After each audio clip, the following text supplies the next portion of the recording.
보도의 진실과 시청자의 진심을 알아봅니다. YTN 뉴스 FM 열린 라디오 YTN, 저는 프로듀서 김양원입니다. 2022년 이민년, 새해가 밝았습니다. YTN 라디오 듣고 계신 여러분, 새해 복 많이 받으십시오. 새해 첫날이자 첫 주말, 여러분은 어떤 노래를 들으셨나요? 새해에 처음 듣는 노래대로 한 해를 보내게 된다, 이런 속설도 있다는데요. 아무쪼록 지난해보다 더 아름다운 한 해 되시길 바랍니다. 새해를 앞둔 지난 31일 자정을 기해 박근혜 전 대통령 등이 특별 사면됐죠. 다가오는 대선을 앞두고 정치권의 빅 이슈로 다뤄지고도 있는데요. 어떤 보도들이 있었는지 잠시 후 살펴보겠습니다. OTT와 콘텐츠계의 새해 전망도 준비하고 있습니다. 오늘 순서 바로 시작하죠.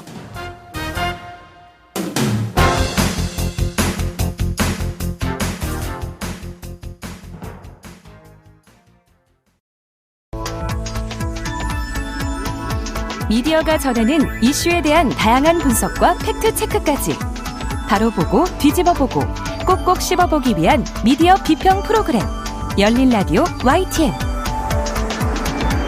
한 주간 뉴스를 꼭꼭 씹어보는 시간 미디어 비평입니다. 오늘은 김원경 문클미디어 인권연구소장 전화 연결돼 있습니다.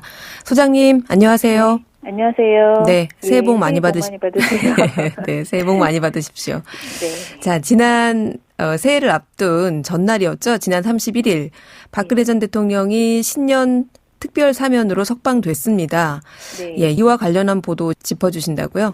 예, 잘 아시겠지만 박근혜 씨는 국정농단, 뇌물수수, 그리고 직권남용, 권리행사 방해 등 13개 혐의로 2017년 3월 30일 구속되어서 22년형을 확정받고 4년 9개월간 수감 생활을 해왔습니다. 사실 박근혜 씨는 11월 22일부터 건강 문제로 서울 삼성병원에서 입원 치료 중이었는데요. 이번에 특별 사면 및 복권된 것입니다. 네. 박근혜 씨에 대한 예우는 행정보소관 전직 대통령 예우에 관한 법률상 연금 기념사업 비서관 및 운전기사, 질병치료, 교통통신 및 사무실 제공, 경호경비 등 전직 대통령 예우 전부 회복되는 것은 아니라고 합니다. 경호 및 경비만 회복된다고 하는데요. 이는 법상 재직 중에 탄핵, 금고 이상의 형, 형사처분 회피, 해외 도피, 국적 상실 등의 경우는 제공하는 예우를 박탈하고요. 필요한 기간에 경호 및 경비만 제공하도록 하기 때문이라고 합니다. 네. 박 전 대통령 외에도 이번 특사에 한명숙 전 총리 그리고 이석기 전 통진당 의원이 포함됐는데 네. 그래서 선거를 앞두고 정치적인 고려가 있었던 건 아니냐 이런 평가도 있었어요. 예, 있었습니다. 박근혜 씨뿐 아니라 한명숙 전 총리 등 3,094명이 이번 특별사면의 대상자였습니다.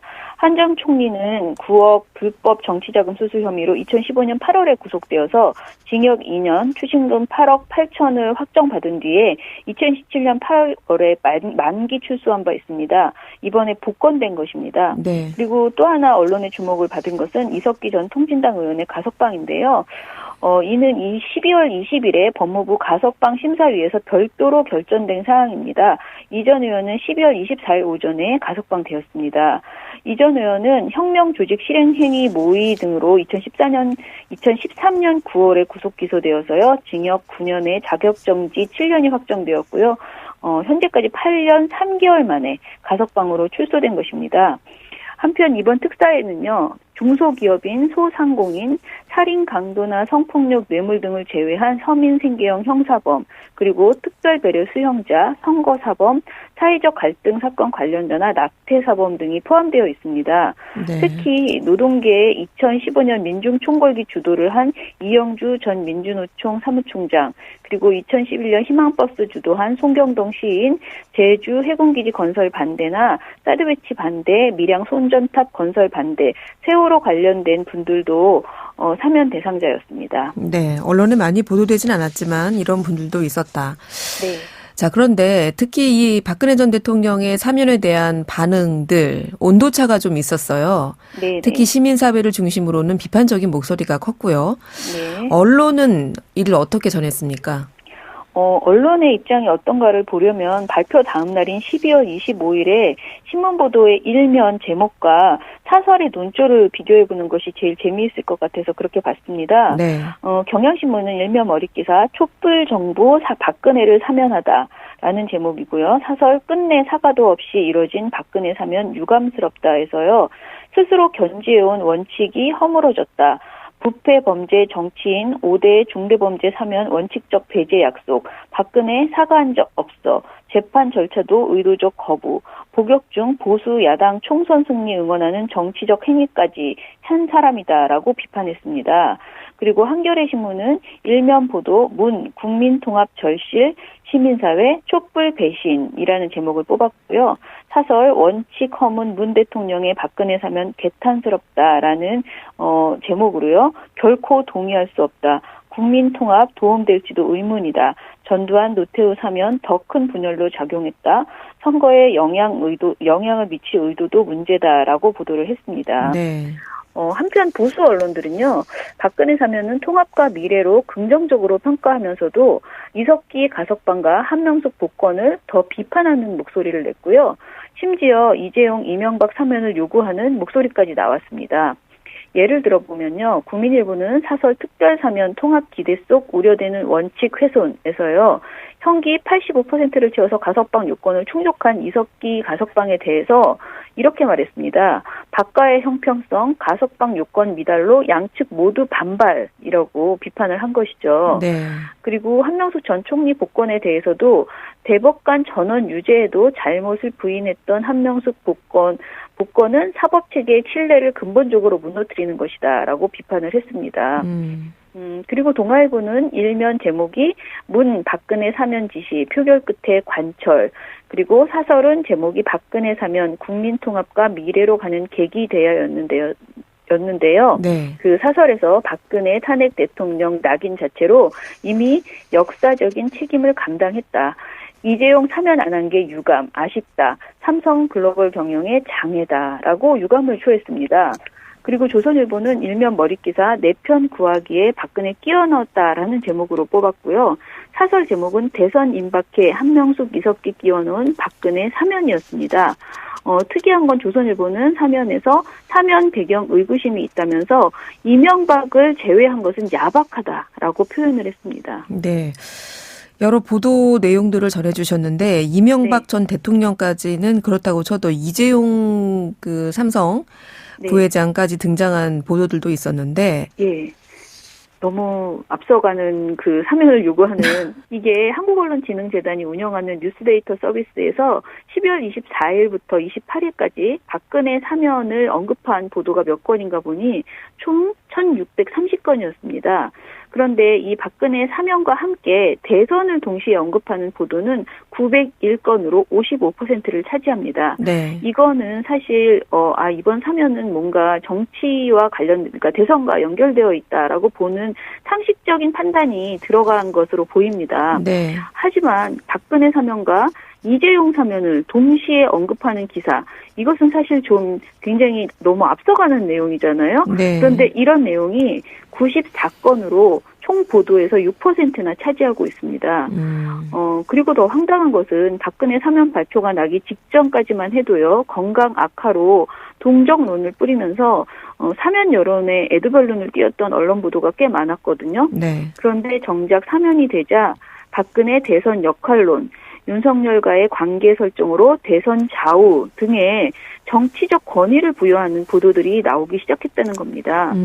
예를 들어보면 12월 24일에 연합뉴스 5년 만에 돌아오는 박, 대선 전국석 임열가라는 제목의 보도를 보면요. 네. 박 전 대통령이 악연 아닌 악연으로 얽힌 윤 후보에 대해서 불편한 심경을 내비치거나 야권 내 강경 보수 세력이 윤 후보에 대한 비토 입장을 설파할 경우에 대선 국면에서 보수 진영 내 균열이 생길 가능성이 있다는 등의 내용을 전하고 있습니다. 글쎄요. 우리 언론이 너무 정치적인 것일까요? 네, 전해주신 네. 내용들을 보면 사면 네. 관련 대부분의 보도들이 뭐 각계의 반응도 전했지만 이번 사면의 결과가 네. 다가오는 대선에서 어떤 효과를 낳을 것인가. 네. 이런 것에 대한 진단이 많이 담겨 있다. 네. 이런 생각이 좀 드네요. 맞습니다. 그런데 그게 약간의 차이가 있는데요. 기자들 스스로 이번 상황에 대해서 진단을 하고 평가를 하는 것은 저는 할 수 있다라고 생각을 합니다. 네. 그런데 그것이 아니고 대부분의 보도가 그 선거에 대한 진단을 하는 그 후보자들의 발언들, 후보자 개개인의 발언들을 단순 받아쓰기 하는 보도들이 더 많았다라는 것입니다. 네. 일례로 12월 28일에 윤석열 후보의 방송기자클럽 발언은요. 발언 이후 하루 만에 41건이나 보도가 되었습니다. 이것은 당일인 28일 하루 총 보도 149건 중에 28%나 차지하고 있습니다. 이처럼 한 사람이 말을 하면 그 발언을 받아쓰는 보도 수준만 많았다라고 볼 수 있습니다. 네. 자, 박 전 대통령이 아니라 좀 다른 내용을 비판한 보도도 있었죠? 네. 시위 사범은 풀어주지 말아야 한다. 그리고 이번 사면은 문재인의 선거 우군 챙기기 사면이다. 라는 식의 키워드의 보도들이 있었습니다. 빅타임즈 기준으로 12월 24일에서 28일까지 문재인 대선 위한 끼어넣기 사면이라는 키워드를 넣어봤습니다. 네. 이 키워드가 들어간 보도가 12건이나 되었습니다. 조선일보는 24일 보도인 문의 우군 챙기기, 이번에도 시위사범 65명 사면에서요, 송경동 시인이 들어가 있다고 비판을 했습니다. 하지만 집시법 위반 처벌에 대한 사면 복권에 대해서 이것을 문재인의 정략이다. 라고 이렇게 치부하는 것은 너무 과도한 프레임이라고 저는 평가합니다. 네. 한편 빅카인즈에서 이명박 사면 제외한 건 정치 복수, 문재인 복수 등을 동시에 언급한 보도도 찾아봤더니 11건이나 되었거든요. 네. 28일에 조선일보 사설 이 전 대통령만 사면 제외 정치 보복일 뿐에서는요. 이 전 대통령 법무부 사면심사위 심사 대상에도 포함이 안 됐다. 애초부터 사면 생각이 없었던 것이다. 이 정부는 출범 후 이 전 대통령의 대전방위 수사를 했고 먼지 털기식 수사를 했다. 문은 노통 유서를 지니고 다니며 아름다운 복수를 다짐했다. 이명박 제외는 그 복수의 일환이다 등의 이야기를 했습니다.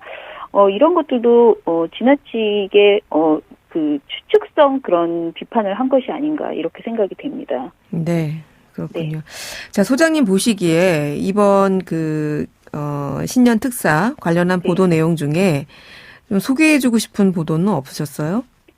저는 좋은 보도가 있었는데요. 지난 12월 27일 한겨레에서 박근혜 사면이 국민 통합이라면 차별금지법은 왜 아직도라는 제목의 보도가 인상적이었습니다.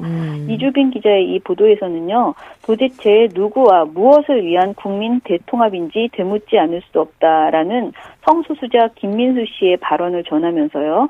문재인 대통령이 박근혜 전 대통령 사면 뒤 국민 통합과 겸허한 포용이 절실하다라고 밝히면서 성별, 나이, 장애, 성 정체성, 성 지향성 등으로 차별받아온 이들이 분노하고 있다.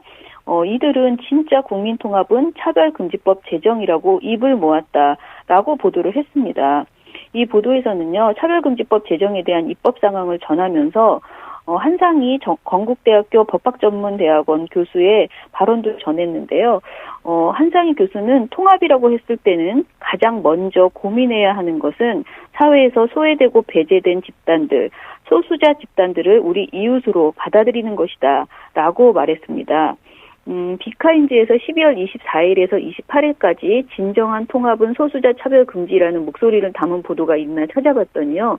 4건 뿐이었습니다.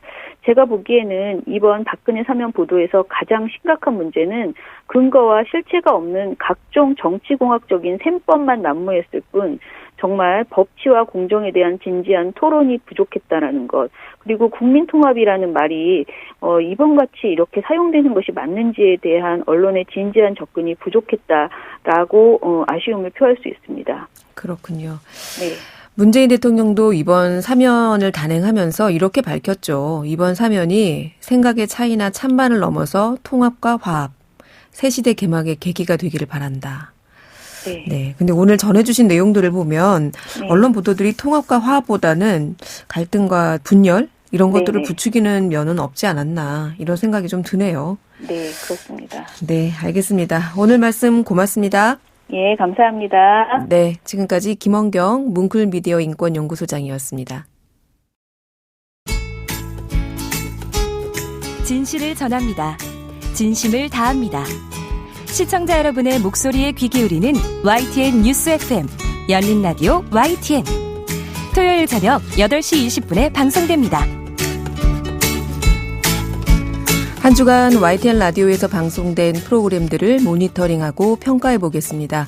오늘은 박채린 시청자평가원 전화 연결돼 있습니다. 평가원님 안녕하세요. 네, 안녕하세요. 네. 자, 이번 주에는 어떤 프로그램 모니터링 하셨습니까? 네, 이번 주에는 매주 평일 오후 4시 20분부터 5시까지 방송하는 굿모닝 굿나이프를 지난 12월 13일부터 2주간 들었습니다.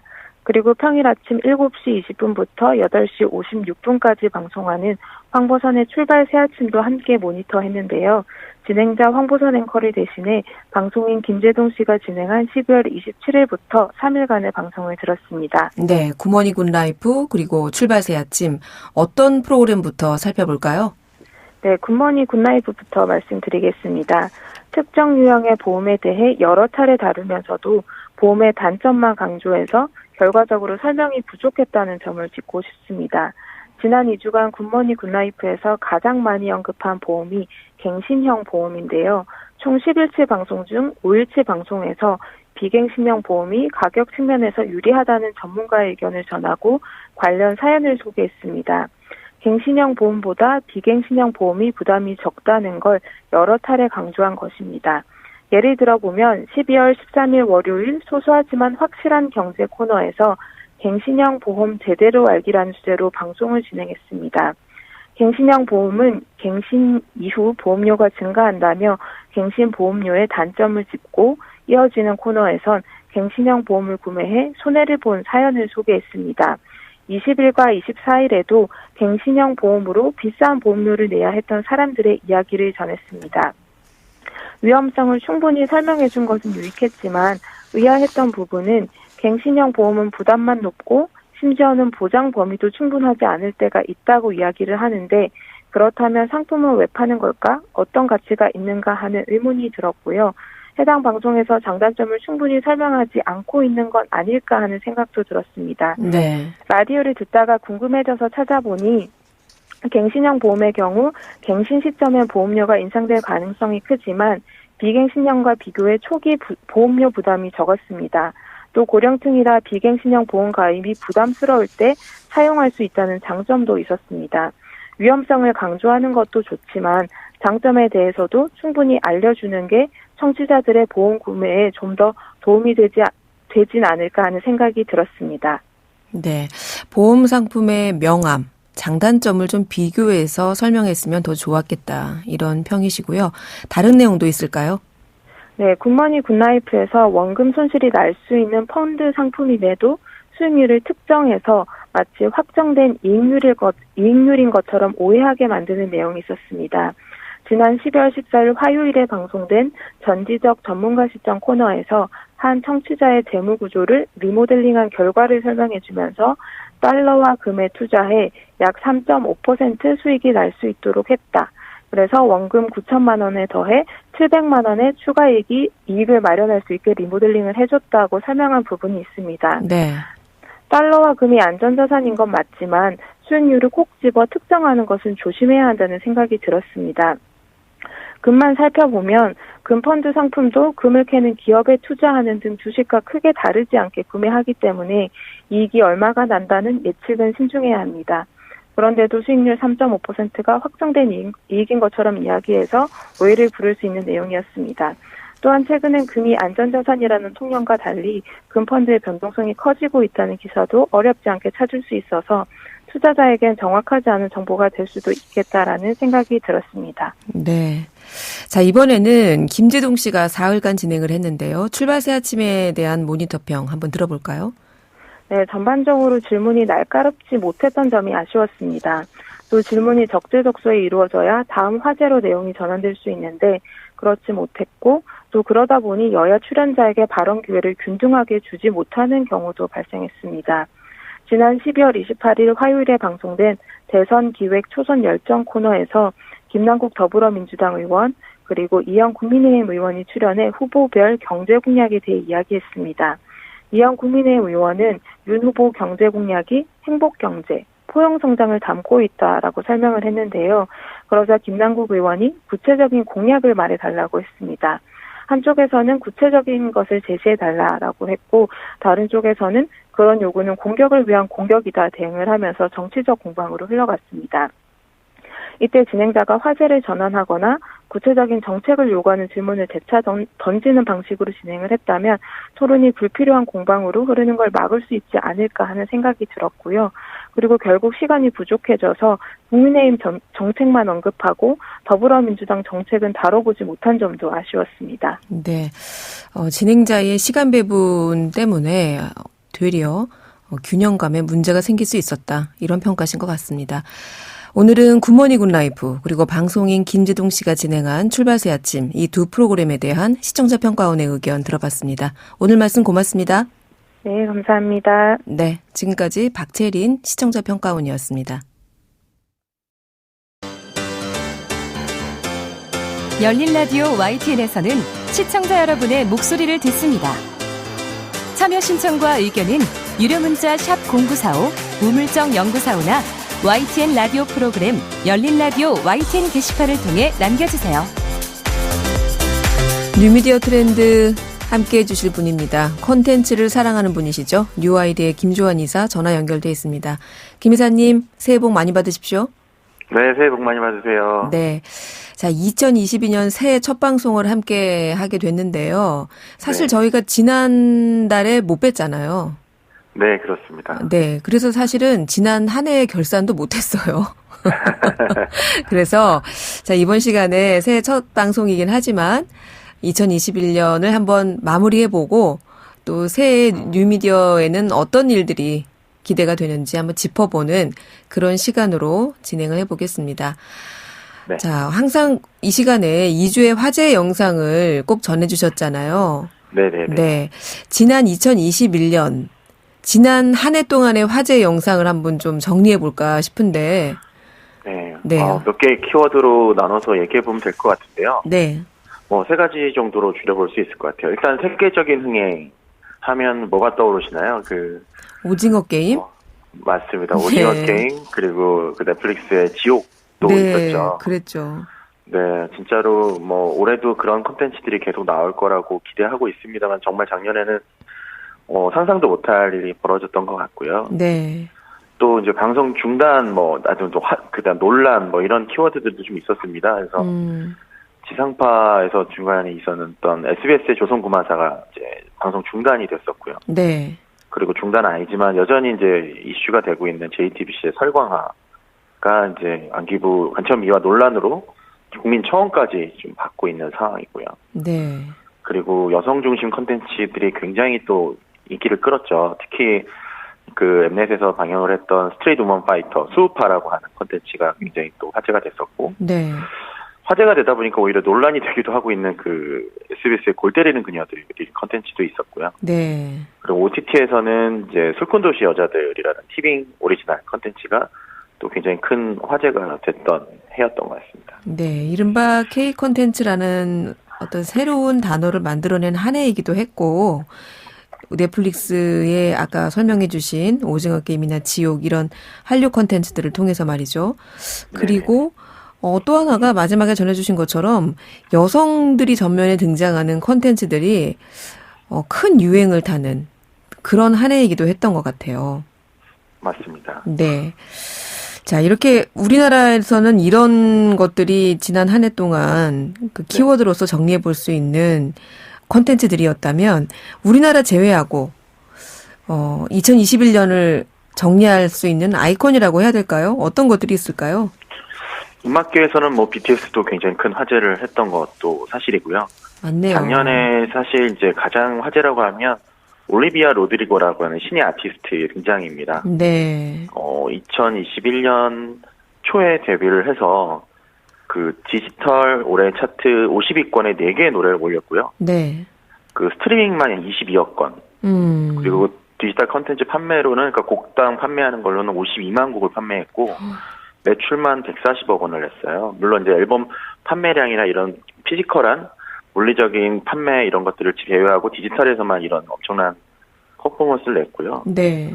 완전히 신은 아니고 이렇게 디지털, 그러니까 디즈니 채널 시리즈의 어떤 캐릭터로도 유명했고 디즈니 플러스의 모큐멘터리 시리즈에서도 주인공으로 나오기도 했었는데 네. 이제 올해 18살밖에 안 된 신혜가 와. 지금 전 세계 음악 차트를 석권했다라는 것이 또 큰 의미가 될 것 같고요. 또 네. 하나는 이제 극장계가 되게 좀 암울했잖아요. 네. 코로나 때문에. 근데 스파이더맨 노웨이홈이 굉장히 큰 인기를 연말부터 올리고 있고 네. 진짜로 정말 오랜만에 그 1조 이상의 매출을 올린 컨텐츠가 됐습니다. 그래서 전 세계적으로 한 12억 달러 넘는 흥행을 기록했고요. 21년 최고의 영화로 기록될 것 같습니다. 아, 이 연말에 개봉을 해서 21년의 최고의 영화가 되는군요.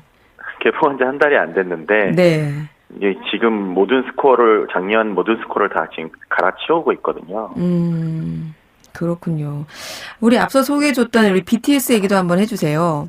올해 정말 네. 대단하지 않았습니까? 뭐 수상 실적도 어마어마했고요. 빌보드 차트를 점령을 했었죠. 그리고 네. 실제로 이 디지털 이 차트에는 앨범을 많이 판매는 하지만 K-pop 아티스트들이 네. 실제로 이런 차트에는 순위를 올린 적이 없었는데 10위에 올랐었고요. 이제 190만 곡을 판매를 했고, 네. 그다음에 2억 6천만 번 스트림을 기록했습니다. 우리가 2021년 하면 이제 버터가 기억이 날 것 같은데요. 버터가 네. 그만큼 큰 활약을 했었습니다. 그랬군요. BTS 올해도 정말 선전을 기대해 보고요. 자, 이번에는 우리 김주환 이사가 OTT 전문이시잖아요. 네. 2022년 새해에 OTT가 어떤 형태로 또 변화된 모습을 보일지 좀 짚어봤으면 좋겠는데, 먼저 OTT의 최대 강자라고 하는 넷플릭스요. 네. 혹시 새로 공개하게 될 콘텐츠를 미리 사전에 이렇게 알려준 게 있나요? 지금 한국의 유명 배우나 한국의 유명 작가, 감독님들은 이미 넷플릭스랑 다 계약이 되어 있다고 해도 과언이 아니고요. 아, 그 정도예요? 예, 2022년에 공개될 콘텐츠, 그러니까 공개될 예정인 콘텐츠만 20개가 넘습니다. 그리고 중간중간에 뭔가 추가로 갑자기 공개될 콘텐츠도 있겠지만 일단 네. 확정된 것만 20개 정도 되고요. 네. 좀비물의 웹툰이 원작인 지금 우리 학교는, 그리고 김혜수 배우가 처음으로 이제 넷플릭스에 등장을 하는데요. 소년심판. 네. 그리고 또 하정우 씨가 또 넷플릭스에 처음 타겟, 거의 처음 케이스가 많은데, 마약을 검거하는 내용이 이제 수리남이라든가, 안나 수마나리, 모험가족, 종이의 집이 전 세계적으로 굉장히 히트한 스페인의 넷플릭스 오리지널 컨텐츠거든요. 그렇죠. 네. 그게 이제 한국판이 또 나오게 됐고요. 네. 그래서 매달 한 편 이상 컨텐츠가 계속 그러네요. 공개되면서 네. 어떻게 보면 예전에 그런 방송사들이 갖고 있던 드라마 왕국이라는 그런 어떤 위상 자체도 넷플릭스로 넘어가는 해가 되지 않을까 생각하고 있습니다. 그러게요. 사실은 그래서 지상파계에서는 좀 더 긴장하게 될 것 같은데, 앞서 말씀하신 배우 김혜수 씨도 그렇고 하정우 씨도 그렇고 내노라 하는 유명 배우들, 감독들이 모두 넷플릭스로 가버린 것 같다. 이런 생각이 듭니다. 그러면 이렇게 넷플릭스만 이럴 것이냐? 반대로 경쟁하는 OTT들 어떤 전략으로 올 한 해를 들고 나올까요? HBO가 이제 올해 한국에 이제 제대로 한번 공개가 될 것 같은데요. 지금 웨이브나 왓챠에 컨텐츠들이 있는 상태로 나왔는데, 미국에서는 지금 작년에 가장 큰 낙진이 두드러진 OTT 플랫폼으로 HBO 맥스를 꼽았었어요. 네.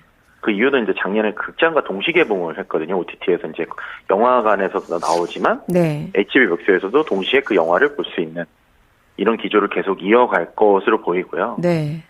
동시 개봉 트렌드가 굉장히 HBO 맥스가 그렇게 만들다 보니까 파라마운트 같은 곳에서도 같이 따라가기 시작했고, 네. 근데 문제는 이제 올해 코로나가 어떻게 바뀌느냐에 따라서 이런 계속 영화 매출을 감소를 대비하면서도 투자가 될 수 있을지 지켜봐야 될 것 같고, 디즈니 플러스는 한국에 런칭되고 나서 큰 화제를 보이고 있지만 컨텐츠가 부족하다는 얘기가 계속 나오고 있어요. 네. 그래서 이제 그들의 채널 중에 스타라는 라인업을 통해서 계속 컨텐츠가 이제 다른 디즈니 계열의 컨텐츠가 아닌 다른 외부 컨텐츠를 수급을 할 것 같고요. 네. 올해는 대작 SF 드라마인 무빙이 하반기에 이제 나오게 됩니다. 그래서 이 컨텐츠가 또 어떤 성적을 낼지 따라서 디즈니 플러스 성적과도 뭐 연관이 되지 않을까 네. 생각이 들고요. 또 하나의 OTT 플랫폼에 이제 파라마운트 플러스가 아시아 시장 공략이 첫 해가 되는데 이미 이제 기사를 통해서 한국의 CJ ENM 티빙과 손을 잡고 한국 진출을 한다는 얘기가 나왔고요. 네. 유럽에서는 어떻게 보면 적인 피콕이라는 그 유니버셜 그러니까 컴캐스트 계열의 OTT 플랫폼과 손을 같이 한번 잡고 또 유럽을 진출하고 하는 형태가 벌어지면서 넷플릭스랑 경쟁을 하기 위해서 그 적들끼리 손을 잡는 형태의 움직임들이 계속 보일 것 같습니다. 연대를 하는군요. 네, 그리고 아마존 같은 경우는 반지의 제왕 드라마가 굉장히 큰 제작비를 들여서 론칭이 되고요. 이게 또 어떻게 시장에서 반응을 보일지가 또 굉장히 기대가 되고, 애플 TV 플러스는 고객들에게 여전히 유료라는 서비스나 인지는 주고 있지 못하고 있는데, 대작을 많이 만들었었어요, 지금까지. 근데 이제 네. 다작이 좀 필요한 해가 되지 않을까라는 생각이 들고 있습니다. 네. 우리가 사실 OTT 하지만 이게 오버 더 탑이라는 것의 줄임말이잖아요.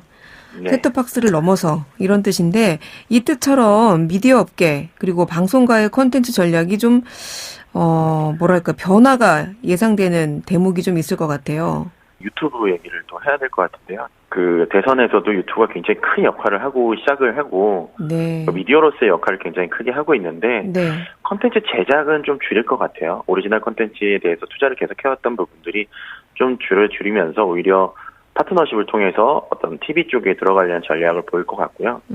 대신 뭐 유튜브 플랫폼 자체의 경쟁력, 그러니까 사람들이 생각하는 유튜브 힘은 더 강화될 것으로 보이고, 방송사들은 이제 OTT들과의 연대가 점점 중요한 움직임이 되고 있습니다. 그래서 프로덕션화라고 하죠. 컨텐츠를 제작하는 회사로서의 움직임을 MBC라든지 SBS라든지 이런 데서 강화시키는 움직임들이 보이는데, 그래서 뭐 이제 SVOD라고 하는 넷플릭스나 이런 유료 OTT 플랫폼이 있고 광고용 OTT 플랫폼이 있고, 그리고 지금 삼성 TV 플러스와 같이 무료로 광고를 보면 방송을 볼 수 있는 플랫폼들이 계속 나오고 있어서 네. 이런 데 전략을 세분화해서 이제 실험을 하는 해가 되지 않겠냐라고 보고 있습니다. 네.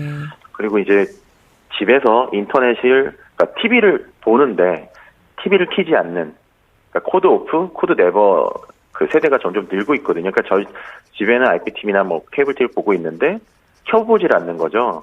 그래서 가정에서는 이제 인터넷 원리 시대가 오고 있다. 네. 라고 지금 미국도 그러고 있고 한국에도 그런 움직임이 보이고 있고요.